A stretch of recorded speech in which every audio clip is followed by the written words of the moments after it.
Now, there's a huge interest from our patients in these so-called chemo-free. Of course, we could spend the whole time defining what we mean by chemo-free, but there is a huge interest, not just from clinicians, but from our patients themselves in these chemo-free approaches. Do you personally believe that we should be building these on top of the platforms we have, or do you see the future potentially as moving towards chemo-free regimens? I think there's multiple strategies. As I mentioned, achieving a complete remission, and probably even better than this, a molecular remission in mantle cell lymphoma matters. So building up with what we have, we know that works. For example, hydroxytherapy containing regimen in a younger population. Can we add something either in combination or sequentially based on the MRD status to build up on this and improve the benefit in that situation? In the elderly population, either continue to build on a bendamustine rituximab arm as we discussed, backbone as we discussed, or to try to develop triplet or doublet in a combination setting. There's actually some very interesting, obviously the data on lenalidomide in a relapse refractory setting where the response rate is 30%, basically with 8 to 10% CR, and quite durable for a very heavily treated population, so provides an option of an oral agent. But combining with rituximab, this has now been piloted in a frontline setting with very impressive results that will be updated today, and starting to build up on this doublet in a chemo-free, as you discussed. And the question is that what are going to be the patient population that will best benefit from that, and what is the next doublet next agent we need to add to that? So you're absolutely right. I mean, the interest in this so-called R-squared regimen, exploiting the biological activity of lenalidomide, which we had all postulated should work very well with an antibody in terms of, a synergistic activity between the two agents, is indeed being borne out not only in follicular lymphoma, but now we're also seeing in mantle cell lymphoma. So where do you, so what do you think first of the R-squared data, or the Revlimid rituximab data in mantle cell lymphoma versus conventional chemotherapy, and what are the types of patients that you think may be the people who would benefit most from this approach? So I think you alluded, and you actually did part of a similar work that showed why lenalidomide is important to restore the immunological synapse, etc., in low-grade lymphoma follicular, but also in CLL and mantle cells. It's going to be the same. So the data is very impressive. It's not a very long follow-up, but the progression-free survival was very impressive. It's obviously very well tolerated. There was rash and myelotoxicity as expected. But although the patient population had basically 1/3 low risk, 1/3 intermediate, and 1/3 high risk, there was no difference in terms of response rate and outcome in that setting. So this provides really something interesting, particularly in this older population where the benefit of standard therapy, I'm not sure is really going to continue to persist. So in terms of who you would, on the basis of this data, start to think about where, once it's approved in the frontline setting, where these sorts of regimens fit versus the other standard chemotherapy approaches that we have and the other agents that are emerging? So we tend to dichotomize, younger and older based on the age limit, which obviously is very arbitrary, and I think we have probably to shy away from that. The problem is that we don't have good biological markers to really identify the patients who are truly unstable, difficult mantle cell lymphoma. We are starting to do this.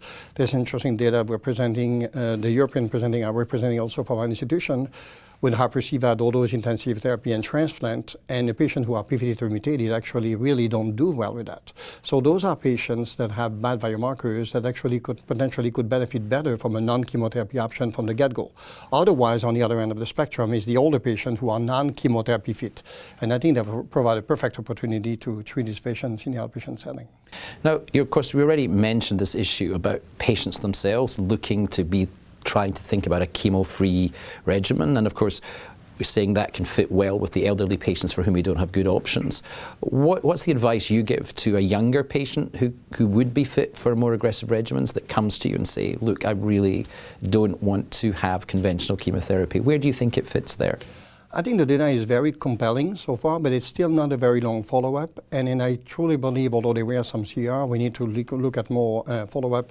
We don't really know how patients will behave once they progress after this. And then because given the nature of a chemo-resistant disease, at least with cytotoxic exposure before, it's a little bit challenging. So I think that if you have a strategy that can really achieve a molecular CR in patients with mantle cell lymphoma in younger patients, they will likely benefit and have a longer benefit in the long run.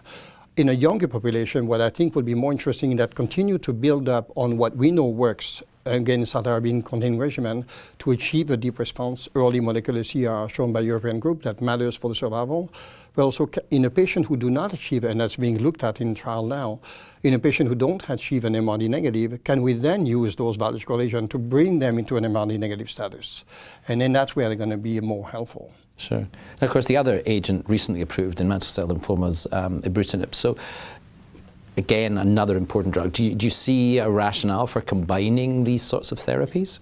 Yeah, this is already, it's a very good point. This is already being looked at, and we'll see some early data at this ASH.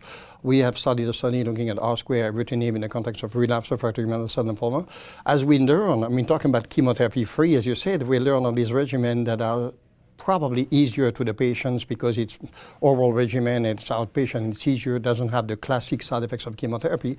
But as we start to learn to combine them, we can see more rashes, immunological phenomenon, and then sometimes that brings some toxicity that we kind of have to learn more on what's the best way to combine them.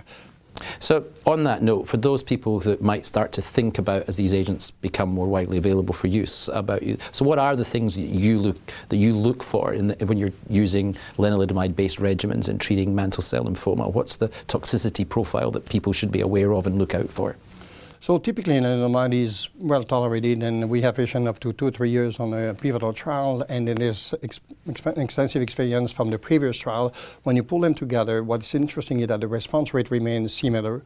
And the durability is also impressive regardless of the prior therapies, subset analysis that we are presenting also at ASH, including some responses in the high KXC7, not as durable, but still some PRs in that setting.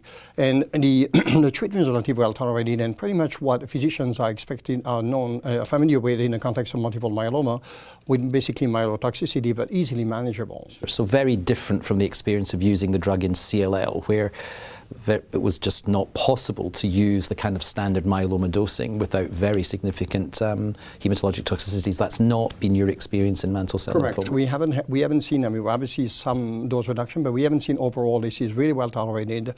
And then you can do some short interruption, growth factor support, etc. But usually we start at the same dose and be able to continue patients on treatment. And patients obviously get on DVT prophylaxis, and outside of this, we haven't seen really significant toxicity.